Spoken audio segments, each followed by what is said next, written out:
Hello friends, welcome to Geeky Banker. So in today's class we will discuss recalled question related to ISB Information System Banker exam which was held on 24th of January. ठीक है, चलिए start करते हैं. Again just a small information. If you are preparing for any IBF certification exam, then please download our app, Geeky Bankers app. And if you have IT in your CIB as an optional subject, then also you can download our app.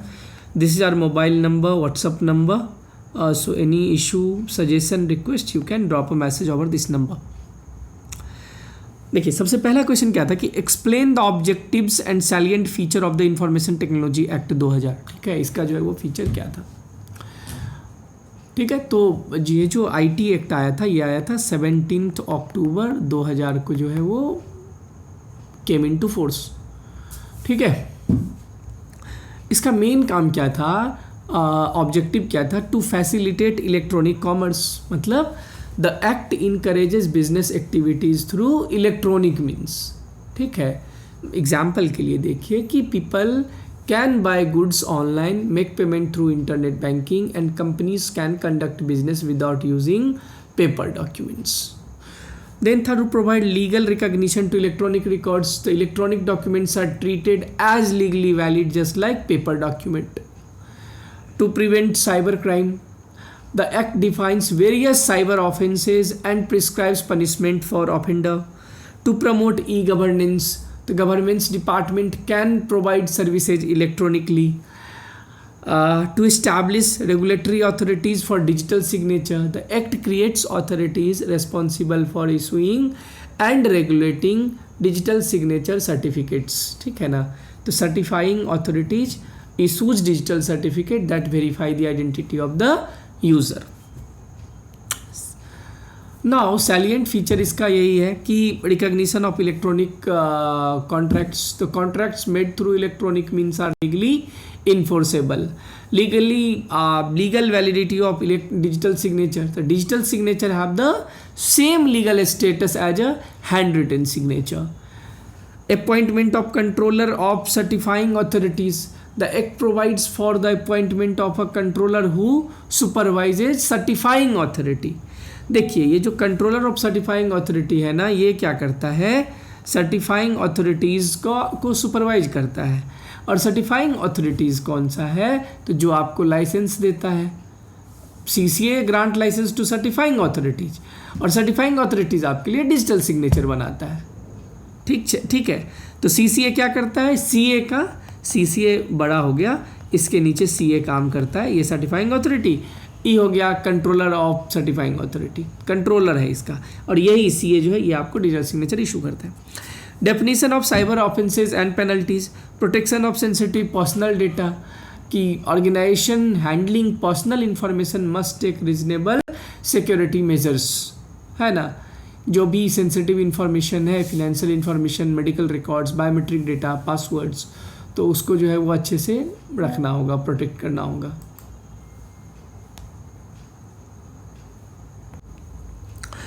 Now we will discuss punishment prescribed under important section of the IT Act. ऐसे तो बहुत सारे important है, ठीक है, लेकिन हम लोग कुछ देखेंगे. देखिए, सेक्शन 65 क्या बोलता है कि tampering with computer source document.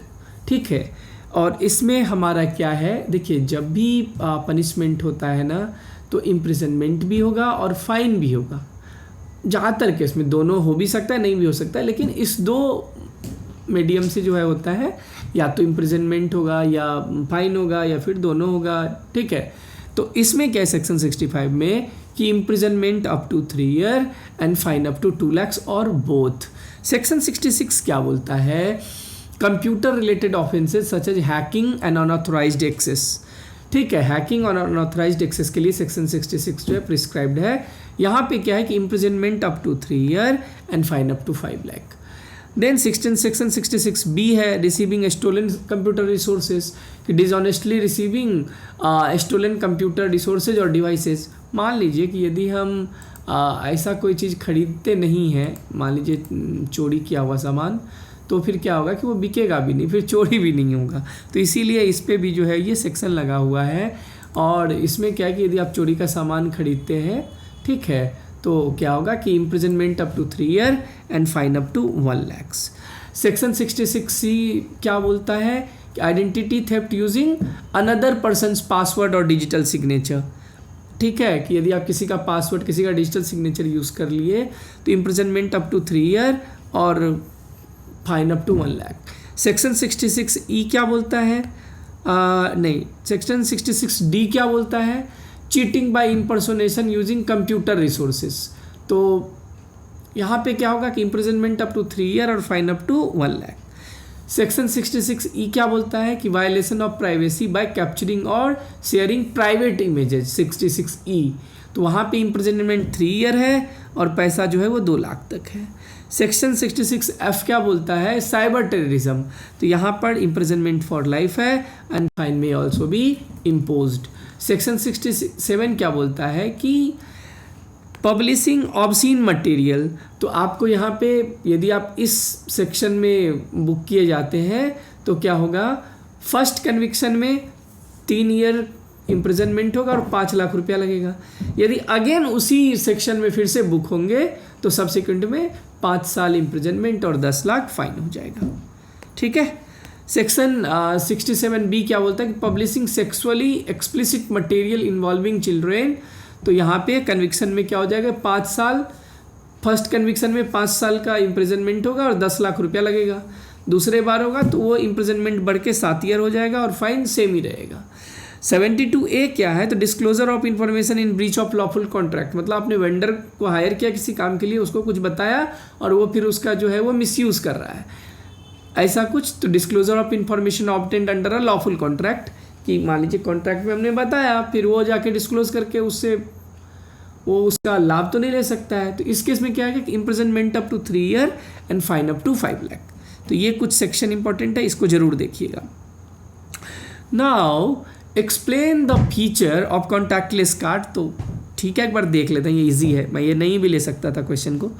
देखिए, a contactless card allow payment by tapping the card on the payment terminal without inserting it into a machine. Feature क्या क्या है? तो यूजेज RFID और नियर फील्ड कम्युनिकेशन। ठीक है, रेडियो फ्रीक्वेंसी आइडेंटिफिकेशन या near field communication use करता है। फास्ट पेमेंट प्रोसेसिंग है, transaction are completed within a few second. No PIN for small transaction, उसमें सेट किया जाता है लिमिट कि कितना लिमिट तक आपसे पिन नहीं मांगे, जनरली 500 लोग रखता है। For low value payment entering a PIN is generally not required. और सिक्योर इनक्रिप्टेड कम्युनिकेशन, तो information exchanged between the card and the terminal is encrypted to prevent misuse. ठीक है। Works on contactless enabled POS machines, तो the card can only be used on terminal displaying the contactless symbol. ठीक है, तो वहाँ पे use होगा, ये इसका फीचर हो गया। बेनिफिट इसका क्या क्या हो गया कि रिड्यूस ट्रांजेक्शन टाइम, कुछ नहीं, आप बिल्कुल पास ले जाओगे, ट्रांजेक्शन डन। तो customer spend less time at billing counter, create greater convenience, तो no need to insert the card और hand it over to the merchant, less physical wear and tear, तो frequent insertion into machine is avoided, increasing the card lifespan, useful for everyday purchase, तो widely used in, ये आपका हो गया supermarket, restaurant, petrol pump, public transport system, यहाँ पे ये use होता है। तो these are the benefits of the contactless card. अब एक बार हम लोग डिजिधन देख लेते हैं क्या है। डिजिधन क्या है? तो is a government of India initiative aimed at promoting digital payments and reducing dependence on cash. DigiDhan का बस यही मतलब है। ऑब्जेक्टिव्स क्या क्या है? तो इनकरेज कैशलेस ट्रांजेक्शन, मतलब कि promote electronic payment methods instead of cash, increase financial inclusion, provides banking and payment facilities to people in remote areas, improve transparency, digital payments leave an electronic trail, so hidden transaction can be reduced, reduce circulation, black money circulation, तो electronic transaction make tax evasion and illegal cash dealing more difficult। Component of DigiDhan के बारे में बात करेंगे तो UPI है, भीम है, मतलब जो भी डिजिटल पेमेंट के लिए जो भी आप यूज़ करते हो ना, वो सब इसमें आ जाएगा। RuPay card, Aadhaar, AEPS, USSD और QR कोड।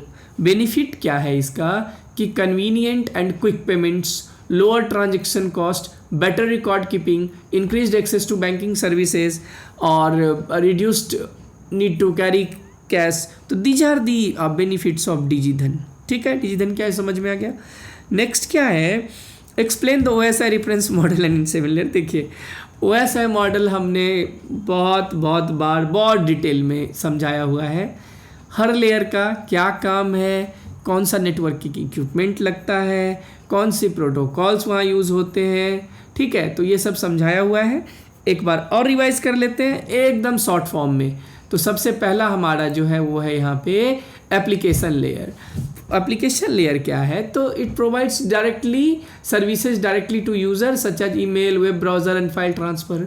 प्रेजेंटेशन लेयर का काम क्या है कि यूज़र को किस फॉर्मेट में डेटा चाहिए उस फॉर्मेट में चेंज करके देता है। तो translate data format, compress data and perform encryption and decryption. Session layer का काम होता है सेशन को मेंटेन करके रखना, तो establishes, maintains and terminates communication session. Transport layer का काम क्या है कि ensure reliable end to end delivery of data, यहाँ से लेके यहाँ तक, ठीक है। ट्रांसपोर्ट लेयर क्या करता है ना कि मान लीजिए कि एक सिस्टम में इस पोर्ट से लेकर दूसरे सिस्टम के जिस पोर्ट पे जाना है उस पोर्ट पे छोड़ देगा। नेटवर्क लेयर नेटवर्क में छोड़ता है, मान लीजिए यहाँ पे मेरा सिस्टम इस नेटवर्क में, इस नेटवर्क वाले सिस्टम में देना है तो यहाँ नेटवर्क में ले जाके छोड़ देगा। तो डिटरमाइन नेटवर्क लेयर क्या करता है, तो it determines the best route and handles logical addressing. Data link layer क्या है, तो ये detect error, organise data into frames. Physical layer तो transmit raw bit through cable, radio waves and optical fibre. अब क्या है कि differentiate between gateway, switch, repeater, hub and modem. एक बार देख लेते हैं क्या क्या है, बस एक बार डेफिनेशन देख लेते हैं, ठीक है। देखिए गेटवे क्या होता है, इसका मीनिंग यदि हम बोले तो बोले कि ट्रांसलेटर बिटवीन नेटवर्क। गेटवे मतलब हो गया ट्रांसलेटर बिटवीन नेटवर्क, ठीक है। इसका काम तो यही है, ठीक है। तो connects network using different communication protocols. Switch क्या है, तो इंटेलिजेंट कनेक्टर स्विच, ये क्या करता है, तो connect devices in a LAN and sends data only to the intended device, जो हब नहीं करता था। रिपीटर क्या है, तो ये सिग्नल बूस्टर है, ये क्या करता है, receives weak signal and regenerate them to extend network distance. Hub क्या है, तो सिंपल डिस्ट्रीब्यूटर, ये स्विच की तरह स्मार्ट नहीं है, sends incoming data to all connected devices without checking the destination. Modem क्या है, तो सिग्नल कन्वर्टर है, converts digital signal into analogue signal and vice versa for internet connectivity. तो ये इस सब का वर्किंग है। ये डिफरेंशिएट बिटवीन मतलब आप समझ लीजिए कि डिफाइन है, ठीक है। नेक्स्ट देखिए, explain digital signature and its working process. देखिए डिजिटल सिग्नेचर क्या है कि electronic authentication mechanism use to verify the sender's identity and ensure message. कभी आपने डिजिटल सिग्नेचर अपना बनवाया है किसी से भी? मान लीजिए हमारे यहाँ ई मुद्रा है, कैप्रिकॉर्न है, सेफ स्क्रिप्ट है, पेंटासाइन, बहुत सारा है ना। तो जब भी आप बनाए होंगे तो वो क्या करता है, वो आप पहले तो जिस ऑर्गेनाइजेशन में काम करते हैं उसके लेटर हेड पे लिखवा के लेगा आपका सारा कुछ, पैन, आधार, सब कुछ। फिर वीडियो केवाईसी भी होता है, फिर वीडियो केवाईसी ऑथेंटिकेट होता है, तब जाके आपको डिजिटल सिग्नेचर मिलता है, ठीक है। ऐसे पर्सनल कैपेसिटी मिलने में और भी इशू है, ठीक है। तो अब क्या है कि एक बार यदि मिल गया तो वो हम ही को तो रिप्रेजेंट कर रहा है, हमने सारा इन्फॉर्मेशन तो दे ही रखा है। अब जब आप साइन करोगे तो आप पहचाने जाओगे, क्योंकि उसमें जो है वो कोड रहता है, ठीक है, जिससे आप पहचान जाएंगे ये कौन साइन किया है या नहीं साइन किया है, ठीक है। तो डिजिटल सिग्नेचर तो पता चल गया कि electronic authentication mechanism use to verify the sender's identity and ensure message integrity. Now objective of digital signature क्या है, देखिए, to verify the sender, to ensure that the message has not been modified, and to prevent the sender from denying that he or she not send the message, he or she send the message। मतलब ये non repudiation वाला case आ गया। देखिए sender creates a message, ठीक है, working progress में sender एक message बनाया, उसको हैश वैल्यू जनरेट किया साइन करके। A hash is encrypted using the sender's private key. The encrypted hash becomes the digital signature. अब रिसीवर डिक्रिप्ट करता है उसको पब्लिक की अपना यूज करके, hashes as compare to verify integrity. हुआ कि मान लीजिए कि sender prepares an electronic document, email और file that needs to be sent. अब क्या होगा कि हैश वैल्यू जनरेट करना है, तो ए mathematical function called a hash function convert the message into fixed length code called a hash value और a message digest. अब हैश वैल्यू का कैरेक्टरिस्टिक क्या होता है कि it has a fixed size, even a small change in the message create a completely different hash value. Step 3 में हमारा क्या है कि hash value is encrypted using the Sanders private की। The sender encrypts the hash value with his or her private key. Only the sender processes the private key उसके पास ही होगा। Encrypted has become the digital signature. The encrypted hash value is attached to the original message. The encrypted hash is known as the digital signature. The sender then sends original message और digital signature दोनों भेजता है। अब receiver क्या करता है? It decrypts the signature using sender's public key. The receiver uses the sender's public key to decrypt the digital signature. After decryption, the receiver obtains the original hash value generated by the sender. ठीक है, अब उसको decrypt करेगा अपने public की से जो receiver जिसको वो मिला है मैसेज, ठीक है, और हैश वैल्यू को स्टेप 6 में कंपेयर किया जाता है। The receiver also generated a new hash value from the received messages, not two hash value are available, hash generated by the sender and hash generated by the receiver. If both hash value are identical तो इसका मतलब message authentic है, message को alter नहीं किया गया है। ठीक है, अब एडवांटेज क्या क्या है? तो authentication, non repudiation, integrity, security, ये सब हमें मिलता है। What are the roles of CCA and CA? तो CCA देखिए क्या है, ये लाइसेंस सर्टिफाइंग अथॉरिटी है। देखिए पहले CA पढ़ लीजिए, CA क्या करता है। देखिए CA जो है ना वो आपका सिग्नेचर बनाता है, मतलब डिजिटल सिग्नेचर इशू करता है। Verify applicant identity, revoke expiry और compromise certificate, maintain certificate record. और इस CA ये जो हम लोग पढ़ रहे थे ना, पेंटासाइन, ये वो फलाना ढिमकाना, भी नाम जो पढ़ रहे थे, उस सबको ये कंट्रोल करता है CCA, controller of certifying authority. ठीक है, इट लाइसेंसेज टू यही लाइसेंस देता है इस CA को। Supervise function of CA maintains the national repository of certificate, prescribed standard and procedure. तो CA को कंट्रोल कौन करता है? CCA मतलब कंट्रोल करता है CA को। ठीक है, ये ऊपर हो गया, ये नीचे हो गया, मतलब CA को कंट्रोल करता है CCA, बस इतना याद रखिए। Now what is the business continuity plan, BCP explain. तो देखिए BCP क्या है? Is a process that helps an organisation continue its important business activities during and after unexpected disruptions. Disruptions may include natural disaster हो सकता है, cyber attack हो सकता है, power failure, hardware breakdown, fire, floods, कुछ भी हो सकता है। ऑब्जेक्टिव क्या होता है BCP का? तो minimise down time, protect critical asset, जो भी डेटा है, एम्प्लॉय है, maintain customer confidence, customer continue receiving services even during emergencies, तभी तो कॉन्फिडेंस आएगा। Ensure regulatory compliance, helps organisation comply with legal and regulatory requirements. Component of BCP की बात करेंगे तो यहाँ पर होता है business impact analysis, risk assessment, recovery strategies, backup arrangement, testing and maintenance. Importance क्या है? तो reduces financial loss, ensure service availability and support disaster recovery. तो ये सब में हमें हेल्प करता है। नाउ IDS और IPS में क्या अंतर है? Intrusion detection system, intrusion prevention system. एक चीज़ याद रखिए, इंट्रूजन डिटेक्शन जो है ये सिर्फ डिटेक्ट करके छोड़ देता है। प्रिवेंशन क्या करता है? डिटेक्ट तो करता ही करता है, डिटेक्ट भी करता है कि डिटेक्ट किया, और उसके बाद उसको ब्लॉक भी करता है। यही दोनों में मेन डिफरेंस है, इसीलिए इसको बोलते हैं पैसिव मॉनिटरिंग, इसको बोलते हैं inline monitoring. Detect attack, detect and block, doesn't interrupt traffic, can stop malicious traffic, generate alert, automatically take preventive action. यानी ये अलर्ट तो जनरेट करता है, ये साथ में अपने आप एक्शन भी लेता है, IPs। ठीक है, एडवांटेज IDS का क्या है? Easy deployment, minimal impact on network performance. Advantage of IPs the real time protection, prevent exploitation attempt, ये सब जो है फायदा है। Define information system audit. Define information system audit क्या है? देखिए इंफॉर्मेशन सिस्टम ऑडिट हमारा क्या है कि examination and evaluation of an organisation's information system, security control and IT operation. Its purpose is to ensure the confidentiality, integrity and availability. CIA triad को establish करना.